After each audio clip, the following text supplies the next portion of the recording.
সন্তানকে ভুলেও তিনটি কথা বলবেন না, বললে ওই সন্তানের মহাবিপদ আসবেই, এটা পরীক্ষিত। এখানে শেষ না, অনেক মুহাক্কিক উলামায়ে কেরাম, অনেক আল্লাহর ওলি নিষেধ করেছেন, খবরদার সন্তানের সাথে এ ধরনের অন্যায় কথা বলা যাবে না। দেখুন, সন্তান আপনার আমার জন্য সবচেয়ে বড় নিয়ামত।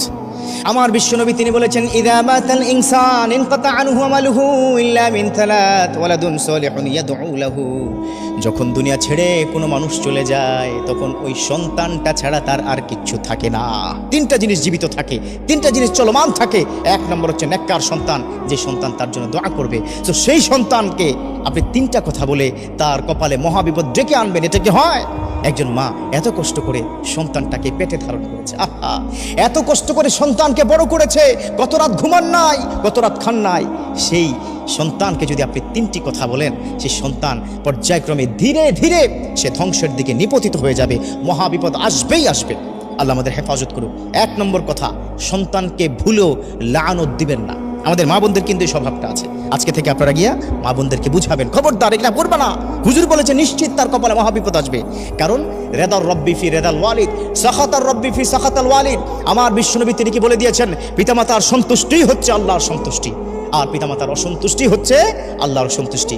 আপনি অসন্তুষ্ট, হয়তো রাগ করে, বা সে কোনো বেয়াদবি কি করে ফেলেছে, অথবা আপনার সামনে মিসবিহেভ করে ফেলেছে, তারপরে যদি আপনি তাকে বলেন, এই পোলাডারে জন্ম দিয়াই ভুল করছি, আছে না নাই, সমাজে আছে না এই কথা বলে, আহারে এই পোলাটা কেন যে হইল, আমার কপাল পোড়া, এত মানুষ মরে, এই পোলা কি মরে না কেন?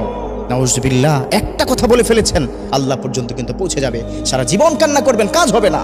সো এক নম্বর কি, এটা বলবেন না। ইভেন আপনারাও কিন্তু বলেন, আপনারাও কিন্তু কি বলেন রাগের মাথায়, আহা এই পোলা কি পড়াশোনা করে না, এই ছেলে আমার অবাধ্য, এ যদি কি মরে না কেন, সবাই মরে, ওই কেন কি মরে না, আছে না নাই, সমাজের মধ্যে এই কথা বলবেন না। এটা আল্লাহর দরবার পর্যন্ত কিন্তু পৌঁছে যায়। সো এক নম্বর কি, ছেলের প্রতি লানত দেওয়া যাবে না।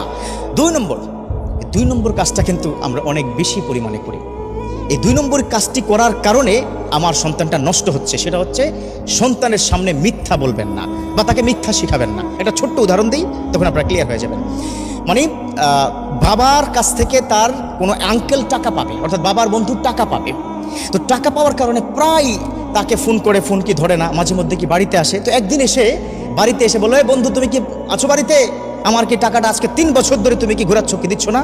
তখন ওই ছোট্ট বাচ্চাটাকে তার বাবা শেখায়, গিয়ে বলো যে বাবা ঘরে নাই। কথা কি বুঝতে পেরেছেন? আবার মাঝে মধ্যে কিন্তু এই ক্ষেত্রে আবার উল্টোটাও ঘটে। যেমন সে গেল, গিয়ে দরজা খুলে বলতেছে, কি ব্যাপার, তোমার আব্বা কোথায়? তখন ওই বাচ্চা ছেলেটা বলে বসে, কারণ সে তো মাসুম বান্দা, সে কি বলে বসলো, আব্বা আমাকে বলে দিয়েছে যে বলতে আব্বা কি ঘরে নাই। এবার কি বলুন তো কি অবস্থা? তো এই ধরনের দুর্ঘটনা ওই বাচ্চা যখন বুঝবে যে এই মিথ্যা, এই প্রতারণা করা যায়, তখন সে কিন্তু তার লাইফের বাকি অংশটুকু মিথ্যার উপর প্রতিষ্ঠিত হয়ে যাবে।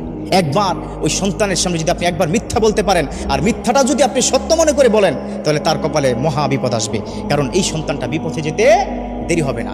3 নম্বর, এটা বর্তমান সময় সবচাইতে বেশি ক্রাইসিস হচ্ছে, বর্তমান সময় ফ্যামিলি ক্রাইসিস।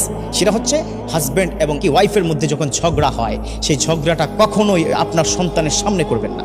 যদি করেন, আপনার প্রতি অশ্রদ্ধা, আপনার প্রতি ভালোবাসা তার কমে যাবে, আপনার প্রতি যে তার সম্মানটুকু ছিল সেটা নষ্ট হয়ে যাবে। এবং এখানেই শেষ নয়, সে কিন্তু বাইরে গিয়ে তার স্কুল অথবা কলেজ ফ্রেন্ডের কাছে বলবে, কি বলবো, সারাদিন আব্বা আম্মা ঝগড়া করে। এই বিষয়টা যদি তার মধ্যে ইফেক্ট হয়, আপনাকে সে মারতে পর্যন্ত দ্বিধাবোধ করবে না, আছে না? সন্তান তার কি পিতামাতাকে কি মারছে? একটা দুইটা ঘটনা, অসংখ্য ঘটনা এই বাংলার জমিনে আছে। অতএব এই সন্তানের সামনে 3টা জিনিস। 1 নম্বর হচ্ছে সন্তানকে লানত করবেন না, তাহলে কপাল কিন্তু তার খারাপ হয়ে যাবে, খবরদার, তখন কান্না করেও শেষ করতে পারবেন না। 2 নম্বর হচ্ছে সন্তানের সামনে মিথ্যা বলবেন না, আসিদকু ইউনজি ওয়াল কিযবু ইহলিক। এই মিথ্যাটা মানুষকে ধ্বংস করে দেয়, সে ধ্বংসের পথে তাকে ডেকে নেবেন না। 3 নম্বর হচ্ছে তার সামনে ঝগড়া করবেন না। ঝগড়া যদি করতেই হয়, তাকে বাইরে ড্রয়িং রুমে অথবা ডাইনিং রুমে রেখে দরজা লাগিয়ে কি ঝগড়া করবেন, কোনো অসুবিধা নেই। এই 3টে জিনিস পারলে জীবনের থেকে ছেড়ে দেন। লানত দেওয়া জীবনের চলে আপনি ছেড়ে দিবেন, মিথ্যা বলা আপনি ছেড়ে দেন, ঝগড়া করা আপনি ছেড়ে দেন। আপনার ঘরের মধ্যে দেখবেন সুখ, শান্তি, রহমত, বৃষ্টির মতো সাকিনা আপনার ঘরের মধ্যে নাজিল করবে আল্লাহ পাক। সুখময় একটা জীবন আপনাকে দিবে। আল্লাহ আমাদের প্রত্যেককে বুঝার এবং মানার তৌফিক দান করুন, আমিন।